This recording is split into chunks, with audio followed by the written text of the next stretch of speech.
ठीक है, तो आज हम पढ़ रहे हैं रेस्पिरेटरी सिस्टम, श्वसन तंत्र। ठीक है, क्या पढ़ रहे हैं हम? श्वसन तंत्र। ठीक है, तो देखिए प्रत्येक चैप्टर की कुछ ना कुछ टर्मिनोलॉजी होती है। वो पढ़ने से पहले, चैप्टर को पढ़ने से पहले उसमें क्या शब्द आना है या कौन से शब्द आते हैं जो हमें परेशान करते हैं। ठीक है, तो देखिए जनरली आप छोटे से पढ़ते होगे श्वसन, रेस्पिरेशन, है ना। तो श्वसन क्या है? डेफिनेशन तो आपकी आएगी नहीं कंपटीशन में, लेकिन डेफिनेशन ऐसी याद होना चाहिए हमें कि ताकि उससे आंसर निकले, है ना। तो श्वसन क्या हो जाएगा? रेस्पिरेशन क्या है ना, सांस लेना छोड़ना, ये नहीं है श्वसन। सांस लेना और छोड़ना क्या है? ब्रीथिंग है, श्वासोच्छ्वास है ना, कि ऑक्सीजन को इनहेल करते हैं और कार्बन डाइऑक्साइड को एक्सहेल करते हैं, है ना। तो उसे बोलते हैं ब्रीथिंग या श्वासोच्छ्वास, सांस का लेना और छोड़ना, है ना। और 1 मिनट में कितने बार? तो 12 से 15, कुछ बुक में 16 से 18 भी दिया रहता है ना, तो 12 से 15। अब श्वसन क्या है? ऑक्सीजन की प्रेजेंट में जो फूड मटेरियल होता है, भोज्य पदार्थों के जटिल अणुओं का सरल अणुओं में टूटना। ऑक्सीजन की उपस्थिति में जो भोज्य पदार्थ होते हैं, भोज्य पदार्थों के जटिल अणुओं का सरल अणुओं में टूटना। हार्ड मॉलिक्यूल जो होते हैं तो हम देखते हैं किसमें डिसोल्यूशन हो जाता है, विघटन हो जाता है, तो सरल में। जैसे आप पढ़ते होगे जनरली, जैसे हम प्रोटीन को पढ़ते हैं ना। अब प्रोटीन क्या है? फूड मटेरियल हो गया, भोज्य पदार्थ हो गए। तो प्रोटीन का हमेशा पाचन किसके रूप में होता है? तो प्रोटीन एमिनो अम्ल, है ना। यानी कहने का तात्पर्य है कि प्रोटीन क्या है? हार्ड मॉलिक्यूल है, और एमिनो अम्ल क्या है? सिंपल मॉलिक्यूल है ना। तो प्रोटीन किस में टूटेगा? एमिनो अम्ल के रूप में, यानी इसका पाचन, है ना। जैसे हम पढ़ते हैं ना कार्बोहाइड्रेट, है ना। तो कार्बोहाइड्रेट, कार्बोहाइड्रेट किसके रूप में? शर्कराओं के रूप में, है ना। शुगर्स जो होती हैं, मोनोसैकेराइड, डाइसैकेराइड, पॉलीसैकेराइड, है ना। अब यहां वसा की बात करें, फैट की बात करें, तो किसके रूप में? फैटी एसिड या वसीय अम्ल। तो कहने का तात्पर्य है कि भोज्य पदार्थों की जटिल अणु, जटिल अणु क्या हो जाएंगे? प्रोटीन, कार्बोहाइड्रेट, वसा, इनका सरल अणुओं में टूटना, इसे कहते हैं पाचन, सॉरी क्या कहते हैं? श्वसन। क्यों? क्योंकि ऑक्सीजन की उपस्थिति में, है ना। तो ऑक्सीजन की उपस्थिति में भोज्य पदार्थों के जटिल अणुओं का सरल अणुओं में टूटना, ठीक है, ये कहलाएगा आपका श्वसन, ना कि ऑक्सीजन का लेना और कार्बन डाइऑक्साइड का छोड़ना, है ना। ऑक्सीजन का लेना और कार्बन डाइऑक्साइड का छोड़ना क्या हो जाएगा? श्वासोच्छ्वास। इसको क्या बोलते हैं? श्वासोच्छ्वास, है ना। ये इसी को बोल देते हैं ब्रीथिंग, है ना। तो ये ब्रीथिंग होता है, सांस का लेना और सांस का छोड़ना। और 1 मिनट में कितने बार ये क्रिया होती है श्वासोच्छ्वास की क्रिया? तो 12 से 15 बार। और हार्ट बीट को हमने क्या पढ़ा था? तो इसमें पढ़ा था 72 टाइम्स, 72 बार। इसमें कंफ्यूज होते हैं तो हार्ट बीट, यानी हम देखते हैं हृदय धड़कन की बात करें तो 72 बार, और श्वासोच्छ्वास की क्रिया सांस लेना छोड़ना कितनी होती? 12 से 15 बार, है ना, 12 से 15 बार। ठीक है, तो अब इसमें अब देखिए ऑक्सी श्वसन भी होता है, अनाक्सी श्वसन भी होता है। अब यदि श्वसन को हम पढ़ते हैं तो श्वसन कैसा होता है, कितने प्रकार का होता है? तो रेस्पिरेशन की बात करते हैं। अब रेस्पिरेशन की परिभाषा क्या हो जाएगी श्वसन का? तो श्वसन की परिभाषा क्या पढ़ेंगे? ऑक्सीजन की उपस्थिति में भोज्य पदार्थों के जटिल अणुओं का सरल अणुओं में टूटना। ठीक है, ऑक्सीजन की उपस्थिति में भोज्य पदार्थों के जटिल अणुओं का सरल अणुओं में टूटना। ठीक है, अब ऑक्सीजन की उपस्थिति और अनुपस्थिति के आधार पर हम देखते हैं कि श्वसन कितने प्रकार का होता है। तो ऑक्सीजन की उपस्थिति और अनुपस्थिति के आधार पर हम देखते हैं श्वसन कितने प्रकार का होता है? तो 2 प्रकार का, है ना। श्वसन हम देखते हैं जनरली 2 प्रकार का। ये जो पढ़ रहे हैं किसके प्रकार हैं?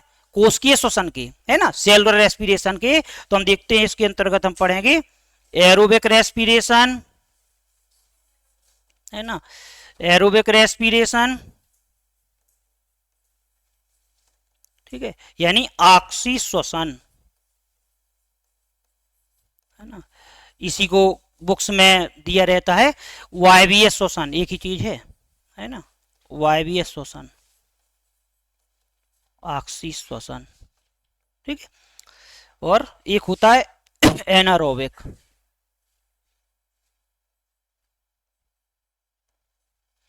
ठीक है।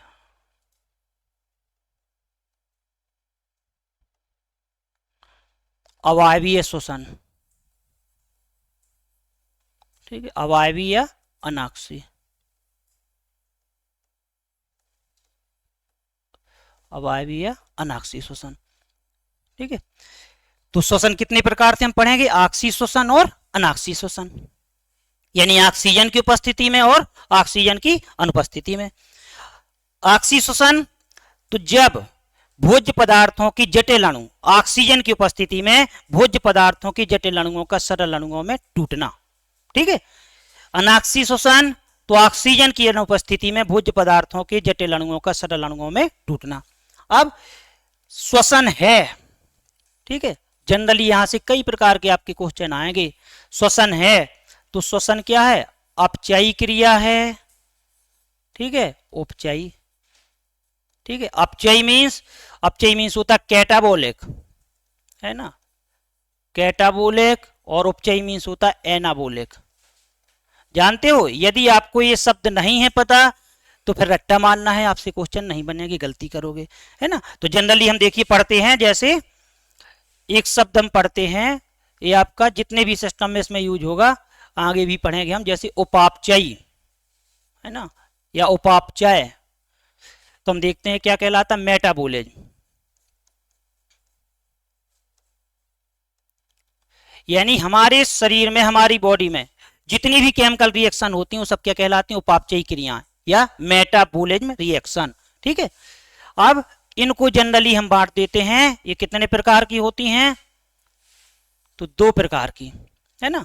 कौन कौन सी, तो एक को बोलते हैं अपचयी, ठीक है, या कैटाबोलिज्म, या कैटाबोलिक कह सकते हैं। ठीक है, और एक होता है उपचयी या एनाबोलिज्म।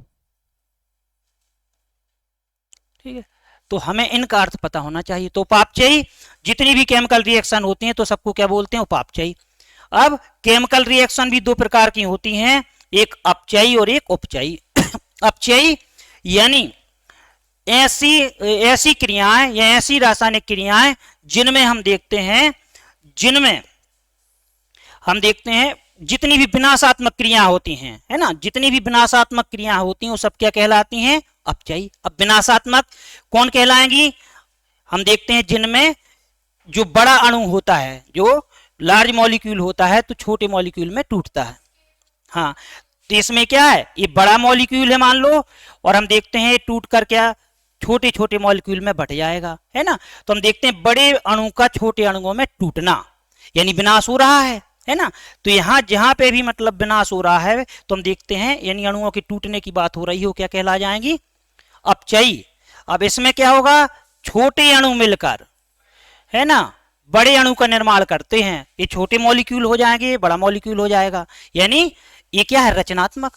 तो जितनी भी रचनात्मक क्रियाएं होती हैं वो क्या कहलाती हैं, उपचयी, और जितने भी विनाशात्मक क्रियाएं होती हैं वो क्या कहलाती हैं, अपचयी। आए थोड़ी समझ में। अब यदि आ जाए कि श्वसन है,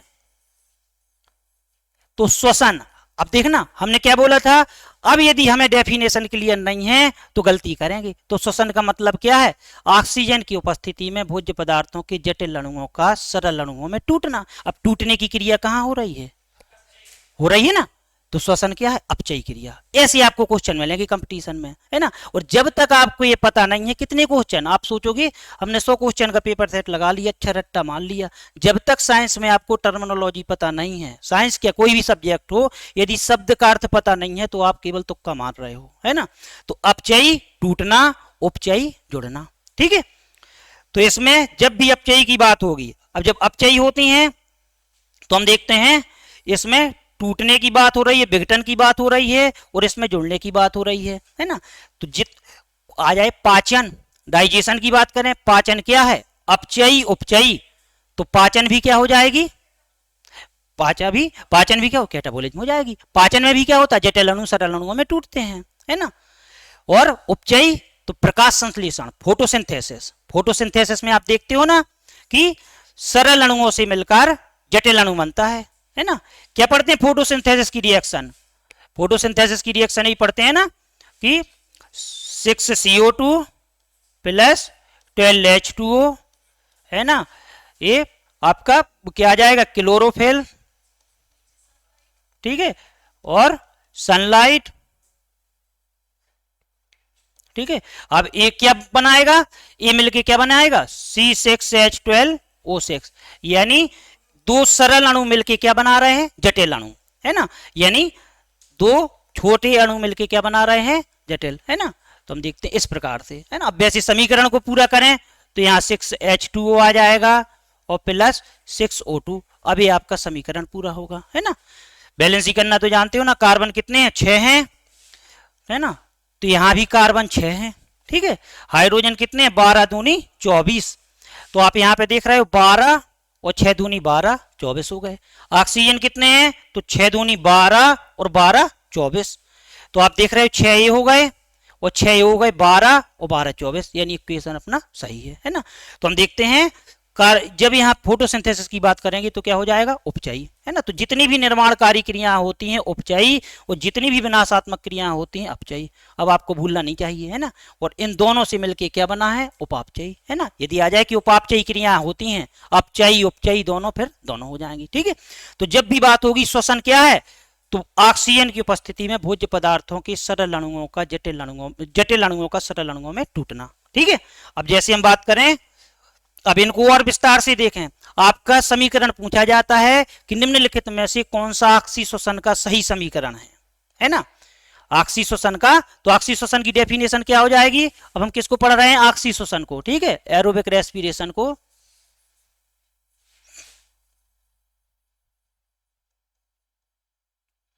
तो ऑक्सीश्वसन की डेफिनेशन क्या हो जाएगी, ऑक्सीजन की उपस्थिति में भोज्य पदार्थों की जटिल अणुओं का सरल अणुओं में टूटना, ठीक है।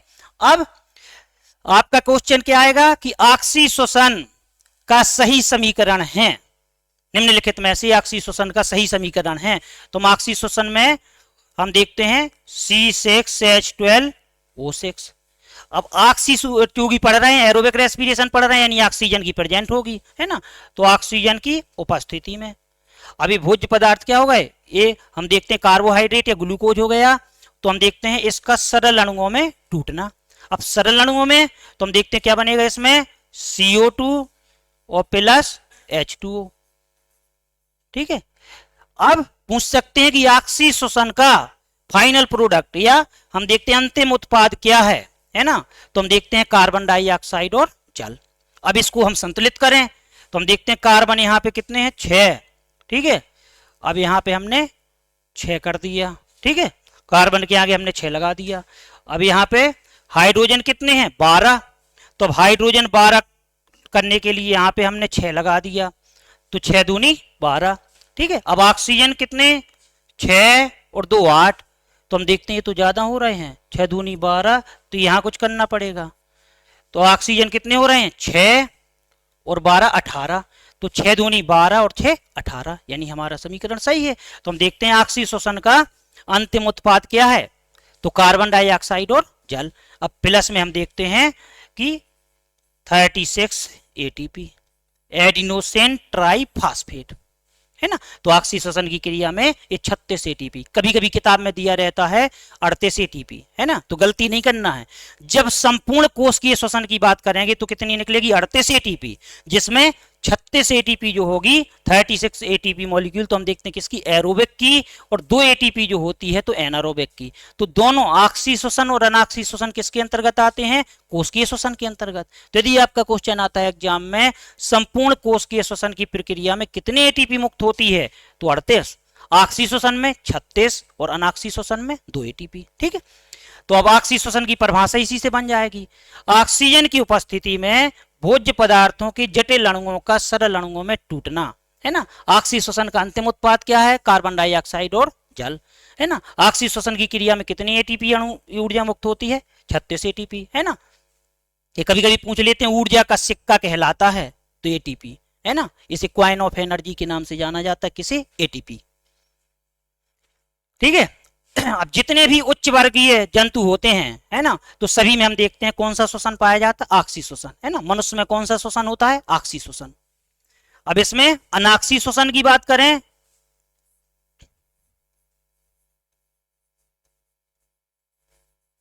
ठीक है,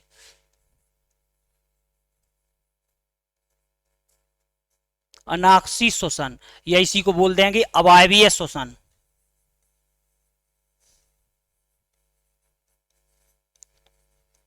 ठीक है, अवायवीय श्वसन। अब इसी से आपकी डेफिनेशन बन जाएगी, ऑक्सीजन की अनुपस्थिति में, है ना, अब्सेंट ऑफ ऑक्सीजन, ठीक है, अब्सेंस ऑफ ऑक्सीजन की बात करें, ऑक्सीजन की अनुपस्थिति में भोज्य पदार्थों की जटिल अणुओं का सरल अणुओं में टूटना, श्वसन लिखा ही है ना। तो हम देखते हैं जटिल अणुओं का सरल अणुओं में टूटना। अभी जटिल अणु क्या हो जाएगा, C6H12O6, ठीक है। अभी सरल अणुओं में टूटेगा तो हम देखते हैं किससे, CO2 और एल्कोहल C2H5OH, है ना। और अच्छी तरह से देखें तो क्या है, एथिल एल्कोहल, है ना, क्योंकि कार्बन के कितने हैं, दो कार्बन वाला क्या कहलाता है, एथिल, है ना, एथेन से बना हुआ एथिल, है ना। तो यहाँ पे हम देख रहे हैं कि कार्बन कितने हैं, 6, है ना। तो यहाँ कार्बन कितने हैं, 2 1 3। अब इसकी बैलेंसी कर सकते हैं, 2CO2, ठीक है। अब हम देखें कार्बन कितने यहाँ पे, 6, तो 2 और हम देखते हैं 2CO2, तो यहाँ पे कितने हो गए, ठीक है, यानी कार्बन कितने हो गए, 6 हो गए। अब हाइड्रोजन कितने हैं, 12, तो 12 में आप देख रहे 5 दूनी 10 और 2 12, तो हाइड्रोजन भी 12 हो गए। आया समझ में, 5 और 1 6 है, आगे 2 लगा हुआ है, तो 6 दूनी 12। ऑक्सीजन कितने हैं, 6, तो 2 और 2 4 और 1 ये है, तो 1 के आगे 2 लगा है ना, तो 2 6। तो इस प्रकार से अब ये क्या होता है, एथिल एल्कोहल, है ना, ये क्या है, एथिल एल्कोहल,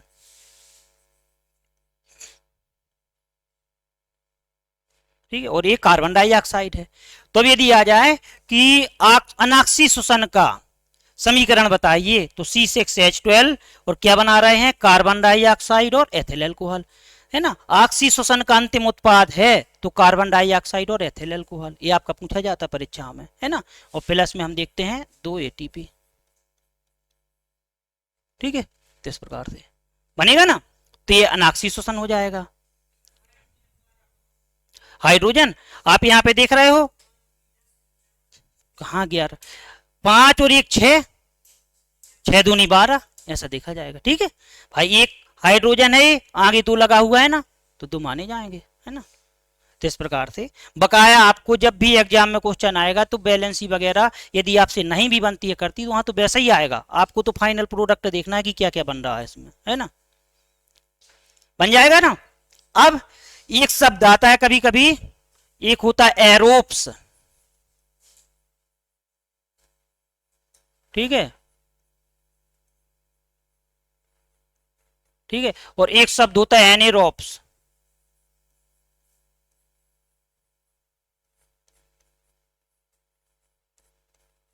ठीक है। अब क्वेश्चन आ गया कि मनुष्य से, ह्यूमन की बात करें, एरोप्स से या एनेरोप्स है, तो एरोप्स कहां से बना है, हमने देखा ना, एरोप्स क्या है,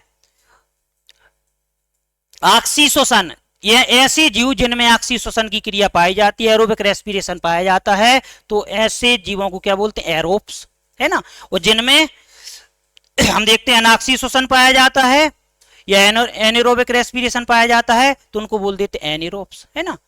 तो ऑक्सी श्वसन किस में पाया जाता है, मनुष्य, गाय, भैंस, बकरी, है ना, सभी में क्या होता है ऑक्सी श्वसन, यानी क्या हो जाएंगे, एरोप्स। एनेरोप्स में जितने निम्न वर्गीय जीव, जैसे ईस्ट की बात करें, है ना, ईस्ट, है ना, मोनोसिस्टस, है ना, तो हम देखते हैं ये सब क्या होते हैं, एनेरोप्स होते हैं, ठीक है। अब इसमें तो ऑक्सी श्वसन को हमने पढ़ लिया, अनाक्सी श्वसन को आया समझ में, अभी बन जाएगा ना।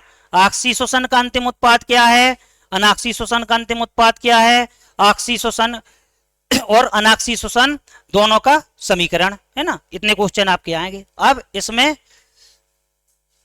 कभी कभी हम देखते हैं कि आप बुक्स में पढ़ते हो तो उसमें एनसीईआरटी में भी दिया रहता है कि जनरली जब हमारी मांसपेशियों में अकड़न आ जाती है, और खासतौर से कब आती है, ठंडियों के समय, है ना, तो हम देखते हैं मांसपेशियों में अकड़न आ जाती है। स्विफ्ट की बात करें तो हम देखते हैं, तो उस समय हम क्या करते हैं, अब मांसपेशियों में ऐठन या अकड़न आना क्या कारण होता है, आपने देखा होगा जब भी हमारी मांसपेशियां, मसल्स, ह्यूमन बॉडी में मसल्स की संख्या कितनी होती है, नंबर ऑफ मसल्स कितनी होती है, 636, है ना, लगभग 650 लिख सकते हैं ऑप्शन में आने के बाद, लेकिन 636 होती है, ठीक है।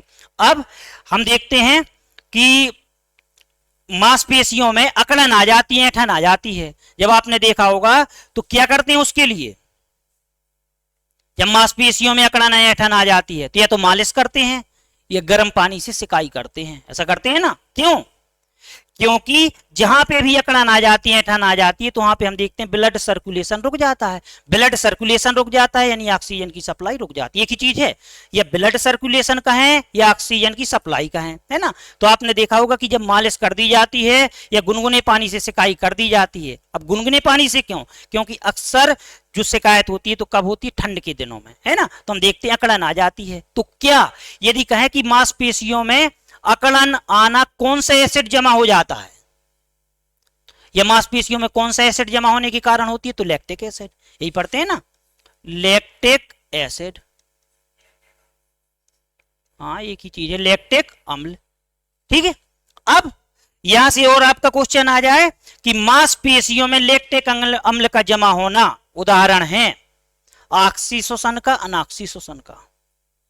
मांसपेशियों में लैक्टिक अम्ल का जमा होना उदाहरण है, और थोड़ी कठिन की ओर, है ना।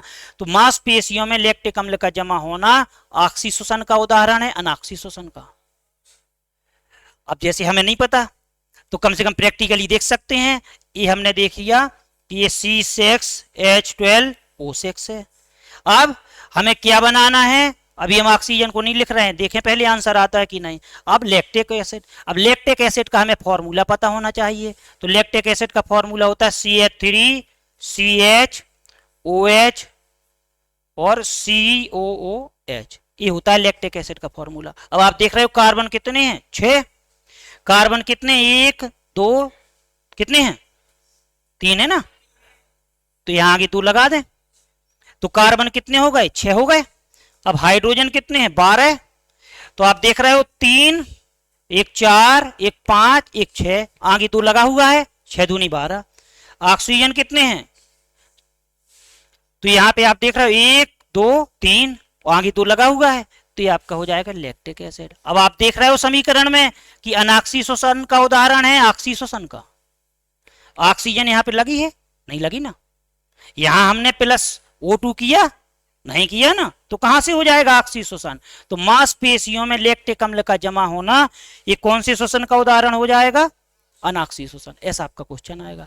अब देखिए प्रैक्टिकली यदि हमने देख लिया है, मान लो आप एग्जाम में बैठे हुए हो, आप गलती करोगे तो आपको याद आएगा कि सर ने बोर्ड पर ये बतलाया था कि ऑक्सीशोषण का उदाहरण है अनॉक्सीशोषण का। तो मांसपेशियों में लैक्टिक अम्ल का जमा होना क्या है? ऑक्सीशोषण का उदाहरण है। कि अनॉक्सीशोषण का तो अनॉक्सीशोषण यानी एनारोबिक रेस्पिरेशन का बनेगा, है ना। तो जनरली ये क्वेश्चन 3 प्रकार से पूछा जाता है कि ठंड के दिनों में मांसपेशियों में अकड़न का आना उदाहरण है। तो मांसपेशियों में अकड़न का आना अनॉक्सीशोषण का, और कौन सा एसिड जमा हो जाता है? Lactic acid. लैक्टिक एसिड का फॉर्मूला क्या होता है? है ना। कभी कभी इसी को पुस्तकों में आपका लिखा मिलेगा C3, है ना, क्योंकि C3 है इसमें, और H कितने हैं? H6O3, ऐसा भी लिखा हुआ मिल सकता है ना। हम ये तो 2 तो किसके लिए लगा लेते? बैलेंसी के लिए लगा देते हैं, है ना, यानी इसके 2 मॉलिक्यूल। तो हम देखते हैं C3H6O3, या इसी को ऐसा लिख देते हैं CH3CHOH और COOH, है ना। या इसको ऐसे भी लिख सकते हैं कि CH3CHOH और COOH, कैसा भी लिख दें, है ना, ऐसा लिख दे, ऐसा लिख दे, एक ही चीज है। तो मांसपेशियों में अकड़न का आना क्या है? कौन सी शोषण का उदाहरण है? अनॉक्सीशोषण का उदाहरण है ना। और कौन सा अम्ल जमा होता है? लैक्टिक एसिड, है ना। अब ये तो जानते ही होंगे सभी लोग, एसिड क्या होते हैं या अम्ल क्या होते हैं, और क्षार या एल्केलाइन की बात करें या बेस की बात करें, जानते हो अम्ल क्षार क्या होते हैं? यहां से क्वेश्चन मान लो आ जाए कि अम्ल क्या है और क्षार क्या है। ठीक है ना। अम्ल की पहचान क्या होती है? हाँ, अम्ल क्या है? नीले लिटमस को लाल कर देते हैं, लाल को नीला कर देते हैं। इसमें बहुत कंफ्यूज होते हैं, और हमेशा क्वेश्चन एक बेसिक क्वेश्चन है, पूछ लिया जाता है। तो पहले तो लिटमस पेपर क्या है ना, यही पढ़ते हैं ना, लिटमस पेपर। अब लिटमस पेपर जो है तो लिटमस पेपर किससे बनाए जाते हैं? लिटमस पेपर जो है किससे बनाए जाते हैं? सुना होगा आपने सभी ने, लाइकेन। लाइकेन, लाइकेन क्या है? वायु प्रदूषण के सूचक हैं, है ना, इंडिकेटर होते हैं किसके? वायु प्रदूषण के। यानी जहां पर वायु प्रदूषण नहीं पाया जाता है वहां पर ये वृक्ष उगते हैं, लाइकेन, है ना। हाँ बिल्कुल, इसको क्या बोल देते हैं? सैक। सैक यानी से शैवाल यानी एल्गी की बात करें, और फंजाई, है ना, ये एल्गी और फंजाई, ये क्या है? इनके दोनों के मिलने से, है ना। ठीक है, यानी किससे मिलकर बने होते हैं? शैवाल और कवक, इसीलिए इनको सैक बोल देते हैं। तो किसके सूचक होते हैं? वायु प्रदूषण के, यानी वहां पर मिलते हैं जहां पे वायु प्रदूषण नहीं होता है। और जो हम देखते हैं लिटमस पेपर बनाते हैं लैब में, जिनका यूज करते हैं अम्ल क्षार के परीक्षण में, तो हम देखते हैं किसके बने होते हैं? लाइकेन के। अब लिटमस पेपर का काम क्या होता है? तो हम देखते हैं अम्ल और क्षार के लिए प्रयुक्त किए जाते हैं। ठीक है, अब क्वेश्चन क्या पूछा जाएगा कि अम्ल नीले को लाल कर देते हैं, लाल को नीला कर देते हैं। तो बहुत कंफ्यूज होते हैं और रट्टा मारते हैं। देखिए यहां अम्ल देख रहे हो, अब एक जगह लिख लें हम नीला और एक जगह लिख लें लाल। देखिए कभी नहीं भूलोगे। तो आप देख रहे हो कि जब वर्णमाला की बात करें तो आ पहले आता है, एक में आ लिखा है, एक में छा छतरी का लिखा हुआ है। ठीक है, तो आ अब ना पहले आता है वर्णमाला में कि ला?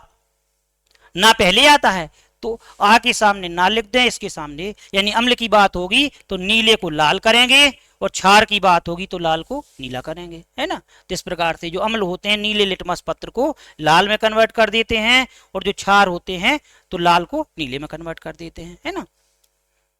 इनकी पीएच वैल्यू जो होती है 7 से कम होती है, इनकी पीएच वैल्यू 7 से अधिक होती है ना। एक खट्टे होते हैं और एक कसैले होते हैं, है ना, इस प्रकार, मतलब कड़वे। ठीक है, अब इसमें हम बात करें तो ये हो गई। अभी यहां पे हम पढ़ रहे थे अम्ल और क्षार हो गया। अब इस चैप्टर में सबसे महत्वपूर्ण क्या बचा? अब इस चैप्टर में आ जाता है रेस्पिरेटरी ऑर्गन पूछ लेते हैं एनिमल्स के, है ना, विभिन्न प्राणियों के श्वसन अंग। तो अब जैसे मान लो हम बात करें, हम पढ़ चुके हैं पिसीज की बात करें या मछलियों की बात करें, इनमें श्वसन अंग क्या होते हैं? Respiratory organ. तो क्या पढ़ते हैं हम? गिल्स। ठीक है, अंग्रेजी में आपका गिल्स लिखा हुआ आएगा, हिंदी में क्लोम बोल देते हैं, है ना, और गलफड़े बोल देते हैं। ठीक है, अंग्रेजी में आपका गिल्स लिखा हुआ आएगा। क्वेश्चन क्या आएगा? जो मछलियां होती हैं तो मछलियों में श्वसन अंग होते हैं किसके रूप में? गिल्स। ठीक है, अब इसके बाद एम्फीबियन की बात करें। ठीक है, एम्फीबियंस जानते हो ना, जल और थल में रहते हैं, उभयचर।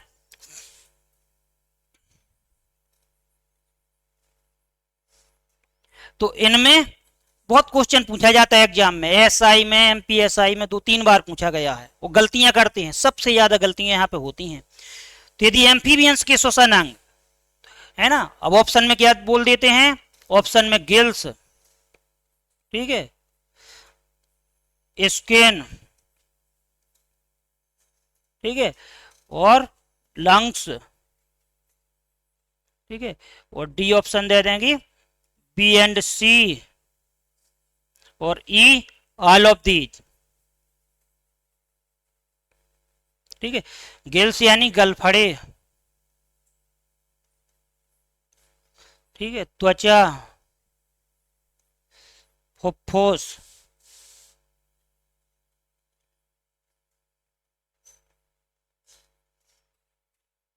है ना, बी और सी, और यहां सभी।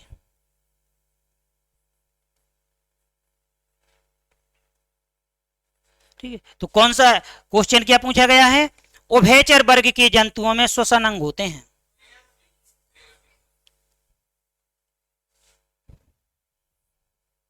सभी। किसी किताब में आप गिल्स नहीं लिखा दिखा सकते, संसार की किसी भी किताब में।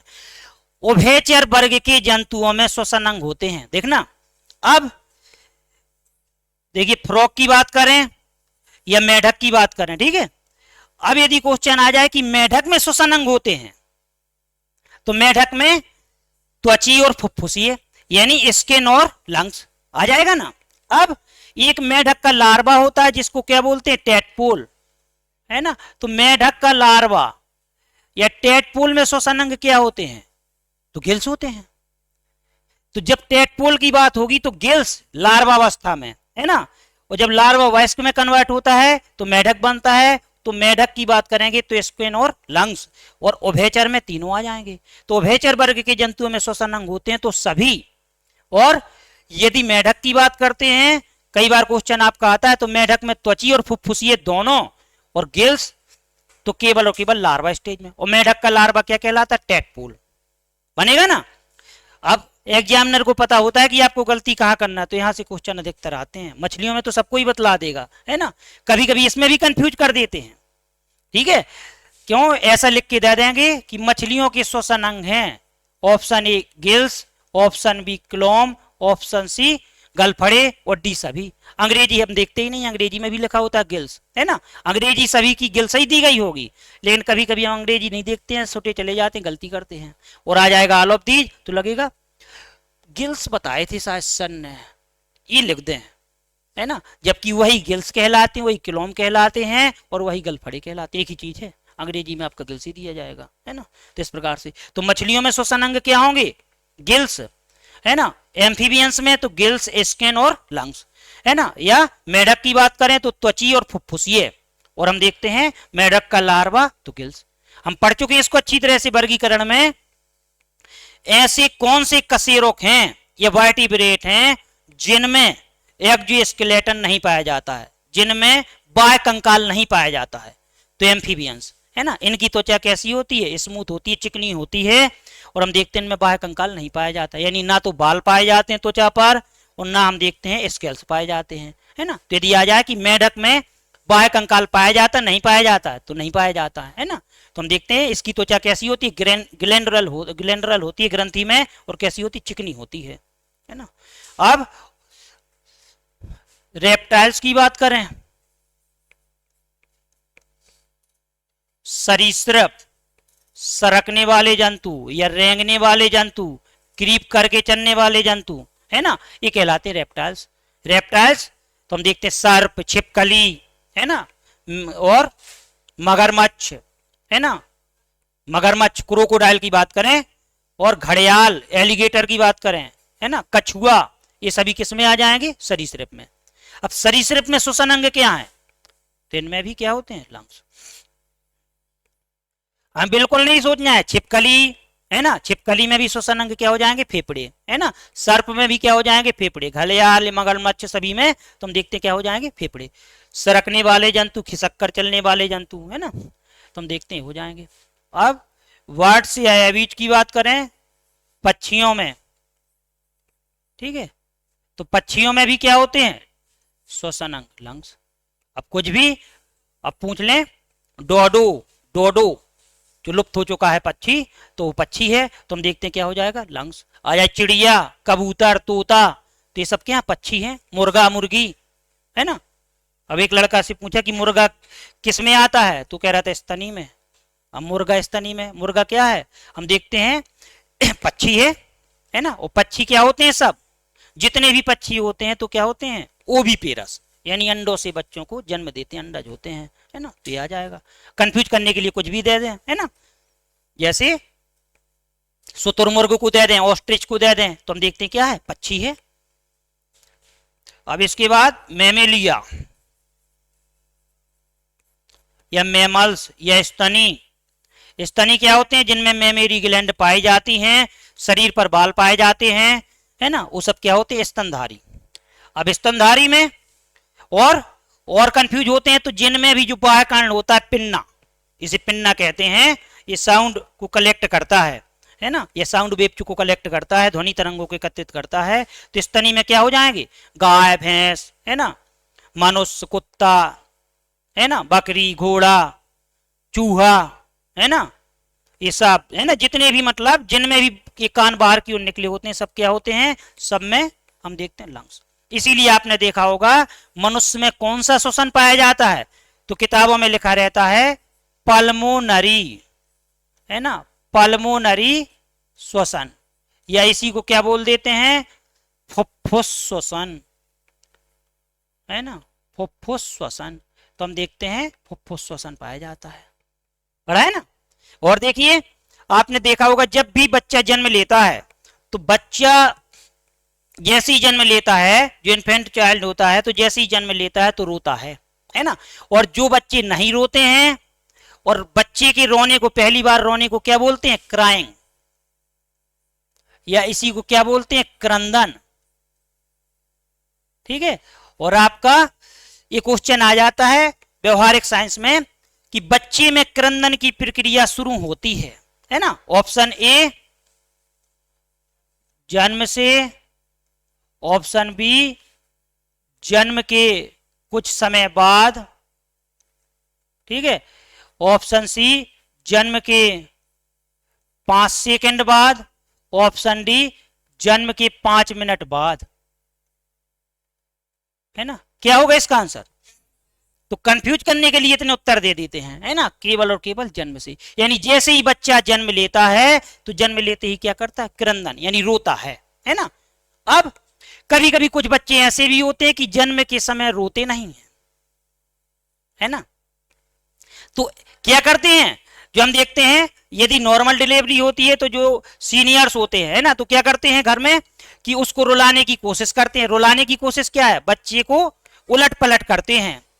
ये डॉक्टर भी, तो डॉक्टर से दुश्मनी थोड़ी ना होती है बच्चे की, डॉक्टर भी बच्चे को उलट पलट करता है। यानी क्यों, मनुष्य का, ह्यूमन में क्या होता है, रेस्पिरेटरी ऑर्गन क्या होता है, लंग्स। तो जन्म के समय यदि क्वेश्चन आ जाए कि क्या कारण है कि यदि कोई बच्चा रोता नहीं है जन्म के समय, तो डॉक्टर उसे रुलाने का प्रयास करते हैं, रुलाते हैं, क्योंकि जन्म के समय जो बच्चों के फेफड़े होते हैं वो निष्क्रिय होते हैं, इनएक्टिव होते हैं, तो उनको एक्टिव करने के लिए डॉक्टर उनको रुलाते हैं। और बच्चे का पहली बार रोना क्या होता है, क्रंदन। अब क्रंदन कितने प्रकार का होता है, तो ये भी 3 प्रकार का होता है ना। हम देखते प्रापक्व क्रंदन, कुछ बच्चे ऐसे होते हैं कि जन्म के समय बहुत तेजी से रोते हैं, उनको बोलते प्रापक्व क्रंदन। और कुछ बच्चे ऐसे होते हैं जो धीमी गति से रोते हैं, उनको बोलते कमजोर क्रंदन। और कुछ बच्चे ऐसे होते हैं जो उनका पता ही नहीं पड़ता रो रहे हैं कि क्या कर रहे हैं, यानी कराहते हुए क्रंदन, तो किसी बीमारी का प्रतीक होता है। तो बताते हैं जो बच्चा जन्म के समय जितनी तेज गति से रोता है उसका शारीरिक स्वास्थ्य उतना ही प्रबल होता है, और जो व्यक्ति धीमी गति से रोता है जो बच्चा, तो उसका शारीरिक स्वास्थ्य कमजोर होता है। और जो कराहते हुए रोता है, तो कराहना क्या है, बीमारी का प्रतीक होता है ना। तो इस प्रकार से तो जब भी आए कि श्वसन की क्रिया या क्रंदन की प्रक्रिया, क्राइंग की प्रक्रिया कब प्रारंभ होती है, जन्म से, है ना। और क्यों, क्योंकि हम देखते हैं जन्म के समय बच्चे के फेफड़े क्या होते हैं, निष्क्रिय, है ना। क्यों, अब देखा होगा आपने, जब तक बच्चे का जन्म नहीं होता है तो बच्चा, हम देखते हैं नाभि रज्जु से माता की जुड़ा हुआ होता है ना, जिसे प्लेसेंटा बोलते हैं। तो उसी से हम देखते हैं न्यूट्रिशन प्राप्त करता है, उसी से रेस्पिरेशन करता है। और जैसे ही बच्चे का जन्म होता है तो इस संरचना को अलग कर दिया जाता है। तो हम देखते हैं बच्चे में, हम देखते हैं कौन सा श्वसन स्टार्ट हो जाता है ना, तो हम देखते हैं उसी को बोल देते हैं पल्मोनरी श्वसन या फुफ्फुसीय श्वसन, है ना। तो क्यों, क्योंकि श्वसन अंग क्या होते हैं, लंग्स, है ना।